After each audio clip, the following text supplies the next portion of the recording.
ببینید واسه گاز شهری شما نیاز دارین از بیرون بهش هوا بدین. این دمنده‌تونه که اینجا یه سری لوله‌های آهنی و اتصالات میارین به مرور لوله‌ها رو کوچیک‌تر می‌کنین که بفرستین داخل محیط کورتون. اینجا یه مقدار توضیح لازم داره بعدا بهتون میدم. قبلش از این وسطا میارین مسیر گازتون رو با یه لوله میدین به اینجا. پلنگ و سرشلنگی که استفاده می‌کنین از سایزایی که برای بخاری استفاده میشه باید بزرگتر باشه. فکر می‌کنم بهش میگن سایز 2. این که لوله‌هایی که می‌فرستین داخل محیط کوره چه سایزی باشه و چه تعدادی باشه بستگی به چند تا چیز داره. این که اندازه کورتون چقدره. این کوره من مثلا کوچیکه. من اینا رو براش در نظر گرفتم. اون کوره بزرگه باز داستانش فرق داره. این چون کوره کوچیکه من دو تا لوله که قطر سوراخ داخلیشون هر کدوم 13 میلیمتره. شما میتونید از همین اندازه استفاده بکنید. بستگی به این داره که کورتون چقدر بزرگ باشه، چقدر می‌خواید کورتون زود به دما برسه یا دماش چقدر بشه. یعنی که چقدر اصلا دمایی که داخل کورتون هست یک دست و یک نواخت باشه. این هم بستگی به اینا داره که شما چه سایزی یا چه تعدادی از این لوله استفاده کنید. این تیکه لوله رو من لوله استیل ضد زنگ گذاشتم برای اینکه چون ابتداش داخل محیط کوره است، به مرور دیرتر اکسید بشه نسبت به لوله‌های آهنی. خود این محیط کورتون هم حالا هر اندازه‌ای که مد نظرتون بسازین زیر این ورق آهنی یکی دو لایه پتوی سرامیکی باید کار کنین که تقریبا تا اینجا میاد. روی پتوی سرامیک هم از این جرمن اسموزا باید کار کنین. داخلش رو هم بیرونش رو. سعی کنین اونایی که تحمل دمای بالاتری دارن بگیرین که عمرشون بیشتر باشه، دیرتر خراب بشن.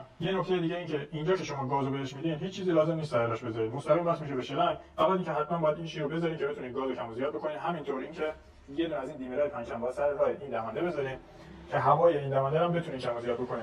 چون اگه نسبت گاز و هوا ترکیبش درست نباشه بد میسوزه. فرقی هم نداره اگه گاز بیشتر باشه هوا کمتر باشه یا برعکس. در هر دو صورتش بد میسوزه. الان روشن میکنم بهتون نشون میدم اگه نسبت این دو تا با هم دیگه درست نباشه شعله چجوری میشه.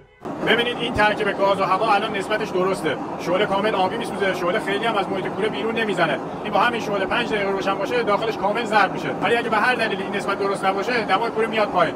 اگه الان من گازو بیشتر کنم هوا کمتر بشه ببین اول شعله میزنه بیرون. اگه گاز از یه حد بیشتر بشه شعله دیگه کامل ضرب میشه. برعکسش اگه گاز کمتر باشه هوا بیشتر باشه اول شروع به پت پت کردن میکنه اینجوری. اگه از یه حدی بیشتر دیگه گاز کم باشه که خاموش میشه.